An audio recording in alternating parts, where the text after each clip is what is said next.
9:24 se encuentra con nosotros aquí en la cabina de RPP y ya lo habíamos anunciado, el parlamentario andino Luis Galarreta, que además es secretario general de Fuerza Popular. A través de un comunicado, el partido político ha exigido medidas urgentes contra el crimen y el terror en las calles, un tema del que venimos hablando, un tema que llevó incluso a este paro del 26 de septiembre porque el sector de transportistas prácticamente estaba desesperado, no se podía salir a trabajar ante las amenazas de los extorsionadores. El problema sigue en la mesa de debate y bueno, lo primero que queremos preguntarle, agradeciéndole por supuesto su presencia en Ampliación de Noticias al señor Galarreta, es cuáles serían las medidas, además de todo lo que ya se ha dicho que propondría Fuerza Popular. Muy buenos días. Buenos días, Mavila, Fernando, ¿cómo están? Con los televidentes y radioyentes. Bueno, adicionalmente al comunicado que planteamos justamente que las Fuerzas Armadas tomen por 120 días los penales. El premier incluso dijo que eso no se podía hacer, pero yo creo que aquí una situación como la que nosotros estamos atravesando es una situación que ya rebalsó, es gravísimo. Y sentimos desde Fuerza Popular y el fujimorismo que hay como que una película repetida, ¿no es cierto? Con las distancias, las diferencias obviamente del terror que hubo en los 90, a nivel de los grupos estos asesinos y genocidas como Sendero y MRTA. Pero tenemos un problema que no se está tocando con la medida que deberíamos tener. Por ejemplo, nosotros necesitamos medidas urgentes, otras de mediano y largo plazo, que ahorita no toca, que lo comentábamos hace un rato, ¿no? Por ejemplo, hay una ausencia de policías, Mávila. Y entonces, pero ¿qué joven quiere entrar a la policía si cuando entra no tiene, digamos, beneficios que le importen? Por ejemplo, que rápidamente salga una carrera técnica, que el sueldo sea mejor, que si va a morir en acción, su familia esté pues protegida. ¿Cuánta gente ha muerto también enfrentando el terrorismo y los deudos están ahí abandonados, no tienen estudios, hijos que quedan sin padres, etcétera? Entonces, pues son medidas de mediano plazo. Urgentemente, hemos hablado, por ejemplo, de crear en emergencia el sistema penitenciario, de crear más cárceles, de que las Fuerzas Armadas puedan estar 120 días en los penales. Pero, ¿de qué manera la presencia de las Fuerzas Armadas podría garantizar, por ejemplo, que estos crímenes que en efecto se planifican en las cárceles se erradique? ¿Qué decisión puede tomar la Fuerza Armada si finalmente la administración depende del INPE? Incluso se ha mencionado la posibilidad de reclasificar a los internos y llevarlos a un penal de alta seguridad. Bueno, en un estado de emergencia las Fuerzas Armadas toman el control, pero si las Fuerzas Armadas van a ir a acompañar a los policías, no funciona así un estado de emergencia. Acá vamos a ser políticamente incorrectos y creo que hay que hacer las cosas como son. Nosotros necesitamos tener una estrategia de verdad. Es decir, hay servicio de inteligencia en la Marina, en el Ejército, en la Policía, lo que estaba diciendo el fiscal hace unos minutos, pero perdóname, los servicios de inteligencia han estado más ocupados en temas políticos de cualquier lado, de cualquier gobierno, contra cualquier oposición política. Ha venido una migración, que no toda, hay gente muy decente, pero que es un éxodo, casi lo que ha venido de Venezuela. ¿Cómo es posible que nuestro servicio de inteligencia no haya estado mirando cuántos de esos eran estos grupos asesinos, estos grupos que vienen matando a nuestras mujeres, a nuestros niños? Pero para tener un análisis Mávila, Fernando y televidente, yo se lo digo con sinceridad, el fujimorismo en el gobierno hubiéramos acabado con esta situación, ya lo hubiéramos enfrentado, porque tenemos un problema que desde hace meses, más allá del ministro actual, que si nos guste o no, él ha puesto su cargo por 60 días a ver si funciona, pero desde antes se vienen relajando las medidas que tenemos que tomar contra el crimen organizado. Por ejemplo, a ver, si nuestros militares y policías van a enfrentar a estos asesinos y después van a terminar en juicio, ¿quién va a querer enfrentarlos? ¿Qué militar, qué policía? Mira, voy a poner un ejemplo, que paz descanse el gran Lucho Gianpietri. El gran Lucho Gianpietri terminó firmando cada 2 meses en bastón y en silla de ruedas al Poder Judicial una hoja por el tema, por ejemplo, del frontón. Entonces, puede haber situaciones que han pasado en la historia del Perú, pero que ha marcado una persecución a nuestros policías y militares. Entonces, cuando nosotros hablamos de que salgan las Fuerzas Armadas, estamos hablando de un plan donde también tiene que haber una norma donde no pueden enjuiciarlos doblemente. De acuerdo, señor Galarreta, en el foro militar porque el tiempo corre. Usted ha comenzado diciendo que tiene la sensación de estar viendo una película repetida. No sé si esa metáfora le conviene a los fujimoristas. Porque hay una generalizada sensación en esta sociedad de que estamos regresando a algunas cosas que ya se vieron en los años 90. Y el tema de Gianpietri es una de ellas, porque fue juzgado por fueros militares que fueron desconocidos después y hubo que hacer un nuevo juicio civil. Y ustedes están tratando de cometer el mismo error, ir a procesos judiciales en un fuero especializado que va a terminar por ser desautorizado. El señor Jean-Pierre efectivamente fue víctima de esa mala política suya, crear fueros especiales que no fueron luego reconocidos. El otro tema que parece una película repetida respecto de ustedes es denunciar el Pacto de San José. Eso lo hemos escuchado desde los años 90, incluso Alan García también en algún momento. ¿De verdad a usted le parece razonable que el Perú, usted, que es un parlamentario andino, que está trabajando para unificar legislaciones a nivel de los países andinos, eso es lo que quiere, retirarse el Pacto de San José? No sé si es que tenemos tiempo, porque las preguntas ameritan, creo, una respuesta reposada. Vamos a hacer una pausa, señor Galarreta, y nos conteste usted sobre la película repetida. Son las 9:30, hacemos una pausa y retomamos nuestra conversación con el secretario general de Fuerza Popular, Luis Galarreta. Eso, y que contribuyan para eso los partidos políticos como Fuerza Popular, cuyo secretario general están con nosotros y que nos va a decir cuál es la película que no quiere repetir otra vez, que no quiere que haya película repetida. Habías dejado una pregunta. Sí, sobre los dos temas planteados. El darle autorización al fuero judicial militar y policial, por una parte, y luego retiro parcial del Pacto de San José, que fueron temas, efectivamente, de los años 90.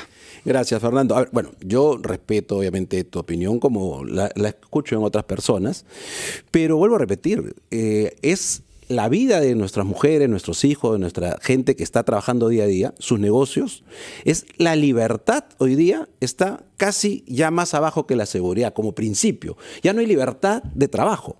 O sea, cuando vivimos en un país libre, libertad de trabajo, tú pones tu puesto de hacer jugo de naranja y te cobran, estos sinvergüenzas. Tú pones una pollería en alguno de los distritos de Lima, te pasan y te cobran. Tú quieres que tu hijo estudie en tal instituto, por un celular lo matan. Entonces, para enfrentar ese tema, yo insisto que tenemos que hacer las cosas que se hicieron bien, y para mí se hizo bien enfrentar con defensa del fuero militar a nuestros militares, a nuestra policía. Claro, Fernando se refería...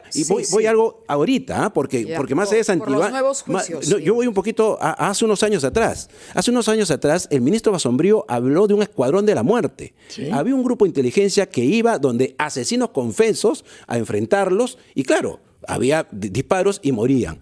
¿Y sabes qué pasó con esos policías? La mitad está preso y la mitad está fuera del Perú. Señor Galarreta, hay grabaciones hechas por un ciudadano extranjero yo lo único que donde los policías fingen lo que ha sucedido y matan a la gente. Usted lo sabe perfectamente. No, gente inocente no he visto. Pero yo, no solo en Piura, pero porque era hace mucho tiempo. Pero yo lo que sí quiero decir es, en el caso de nosotros, lo tenemos claro. La prioridad 1 es seguridad. La prioridad 2 es seguridad. Y la prioridad 3 es seguridad. Y si para tener seguridad y volver a un país libre de verdad y que no maten a nuestros niños, tenemos que hacer algunos cambios, que no es un tema congresal, es un tema de articulación, es un tema donde el fiscal que ha hablado, por ejemplo, no tiene plata y tiene plata para Petroperú, y ahí es la crítica con el gobierno. Entonces, estamos yéndonos a veces, y lo digo con absoluta franqueza, por discursos como temas del Congreso. El Congreso no tiene nada que ver en la seguridad. El Congreso probablemente, si el Ejecutivo manda un proyecto de ley, como el tema del terrorismo urbano, tendría que legislarlo. Bueno, pero no hay un tema de... Han votado una ley sobre criminalidad organizada. Decisión,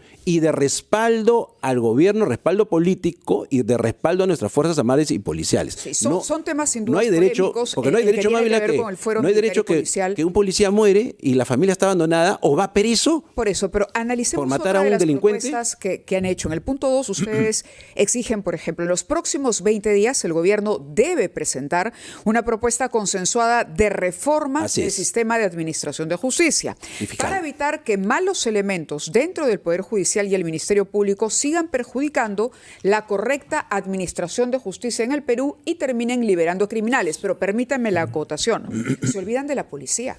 En la policía también hay malos elementos. Es decir, hace 2 días nada más hemos visto que un comisario agarró el arma en estado de ebriedad y mató a una persona sin son ni ton. Y debe tener la sanción, por supuesto. Claro, acaba de decir, por ejemplo, que la policía que se dedica a la investigación de las organizaciones criminales no tiene presupuesto. Y está claro que también se denuncia a policías que reciben también un pago, ¿no?, para hacerse de la vista gorda frente a extorsionadores. Es decir, si hay malos elementos en el Poder Judicial y en el Ministerio Público, los hay también en la Policía No, obviamente, Nacional. y estoy de acuerdo contigo, Mávila, el respaldo a nuestras Fuerzas Armadas y Policía, que no tienen que terminar con juicios de ONGs permanentes y eternos, por cumplir su labor que el Estado y la sociedad le encarga, no tiene nada que ver con cualquier malo policía que hace un exceso o comete un delito. Son dos cosas distintas, pero si nosotros estamos pensando solamente en ese punto y no pensando en cómo resolver urgentemente el tema, porque se requiere, por supuesto, una limpieza en la policía. Cuando nosotros hablamos que las Fuerzas Armadas deben entrar al INPE, es porque, perdóneme, pero en el INPE o son muy torpes o hay corrupción. Porque claro, encuentran 20 celulares y tienen 40 más guardados. Esta reforma suena a injerencia y usted lo que va a tener es una respuesta del Poder Judicial y de la Fiscalía que le va a decir, hombre, pero nos van a reformar porque hay malos elementos, entonces que reformen a la policía o que reformen el Congreso porque también hay malos elementos ahí. Bueno, el Congreso se ha encargado de la seguridad, pero en el caso del Poder Judicial y la Fiscalía, uno tiene que ir reforma, pero además, si es que es presupuesto, alguien le ha preguntado a un fiscal, porque puede ser un fiscal que sea, con el perdón de los fiscales, que la mayoría son honestos, puede ser que sea corrupto, un juez, pero también puede ser que un juez que quiere a un sinvergüenza como el Tren de Aragua, y lo tiene en proceso, y uno de estos delincuentes le manda la dirección de dónde estudia su hijo. ¿Qué crees que va a hacer ese juez? Ay, no, pero es que no podemos hacer las cosas fuera. A ver, dentro del marco constitucional, uno puede armar el marco constitucional y legal para enfrentar a estos sinvergüenzas. Con el marco actual, que viene relajándose desde Paniagua hasta la fecha, es imposible que enfrentemos como se tiene que enfrentar en un momento así. Por eso te repito, nosotros, hoy día, la prioridad 1 va a ser seguridad, la 2 es seguridad y la prioridad 3 es seguridad. Ahora, después podemos pasar a que el Perú vuelva a crecer. Sobre seguridad y sobre la defensa de nuestros niños y mujeres, todos estamos de acuerdo. Hay un tuit publicado por su jefa hace pocos minutos diciendo: desde Fuerza Popular proponemos algunas medidas urgentes y realistas para derrotar a la criminalidad, solo con estrategia, inteligencia y mano dura. Ustedes, los miembros de la bancada de su partido, han interpelado al ministro Santibáñez. Quisiera saber si le han transmitido a usted como secretario general que el señor Santibáñez dispone en su ministerio de una estrategia y apoya la inteligencia policial. Sí, se lo hemos dicho, yo no lo declaré, no tuve ninguna entrevista en la reunión que tuvimos con la presidenta, creo que lo contó Arturo Alegría acá, el vocero de la bancada. Yo personalmente le pregunté a la presidenta qué se necesita. Es un problema de normas, es un problema de presupuesto. Le dije esta misma situación. ¿Qué pasa si a un juez lo amenazan, que saben dónde estudia su hija, su hijo, y que tú crees que va a poder sancionar a alguien? Primero están la familia. Entonces, ¿cómo el Estado protege a estos jueces? Puede haber corruptos, pero puede ser que no sean corruptos, puede ser que sea un temor. Bueno, quedó justamente que iba a haber reuniones, y esas reuniones son las que entiendo que ha tenido con el presidente del Poder Judicial, con el fiscal de la Nación. Entonces, ellos, efectivamente, existe la reunión de lo que llaman el Comité de Seguridad. Consejo Nacional de Ciudad. Pero de ahí, perdóname, Mayra, la presidenta, y lo digo como oposición democrática, como dice la leal oposición inglesa, al gobierno actual, la señora tendría un respaldo tranquilo en el Congreso si es que se requiere más presupuesto, el Congreso lo apoyaría. Si requiere una norma mandada al terrorismo urbano, ahí debería estar incluido para nosotros el tema de la defensa del foro de la policía militares, que van a ir en estado de emergencia, no a un policía que borracho roba, atropella o mata, ese sinvergüenza debería estar fuera, ¿no? Entonces, son dos cosas distintas lo que nosotros estamos planteando. Y insisto, si nosotros no tenemos la decisión de articular, por ejemplo, el servicio de inteligencia, de dar presupuesto, de dar un marco legal que cuide a nuestra policía y militares, no vamos a acabar con esta situación. Y lo ha dicho el Premier, perdóname, si salen de los microbuseros, de los ómnibus, pasan a otra área de la actividad económica, que así vamos a estar. Entonces nosotros sí levantamos nuestra preocupación y voz de protesta para que el gobierno tome una posición de resoluciones. ¿Le darían un plazo al ministro del Interior, que él mismo se opuso para poner su cargo a disposición? Mira, y lo digo, el ministro podrá irse dentro de 60 días, que él mismo lo ha dicho, pero hagamos la lectura correcta. Se ha hablado hasta de normas que son culpables, que no es verdad, más allá que nosotros hemos dicho que se puede especificar para que no sirva de narrativa, que eso ha levantado la criminalidad. Pero hablando de un ministro del Interior que se puede ir mañana si es que vemos que no funciona, yo he visto ministros del Interior que han pasado por el Perú y son justamente los responsables. Esto no es de la noche a la mañana. O sea, nos hemos relajado abiertamente. Keiko Fujimori, usted dijo hay temas urgentes. Keiko Fujimori habló en el presente y hay que atender. Keiko Fujimori habló de un penal en la campaña del 2016 en las alturas. Y el otro candidato, que era Pedro Pablo, dijo, ay, qué pena, dijo. La presidenta Boluarte anunció también la construcción de penales y hasta ahora no tenemos mayor y hay que preguntarle a los que votaron por la señora Boluarte, que se la tendrán pues que aguantar hasta el 26, porque ellos la pusieron ahí donde está la señora Boluarte. Pero también Keiko habló de mano dura en el 21. Tampoco hicieron caso. Bueno, hoy día volvemos a alertar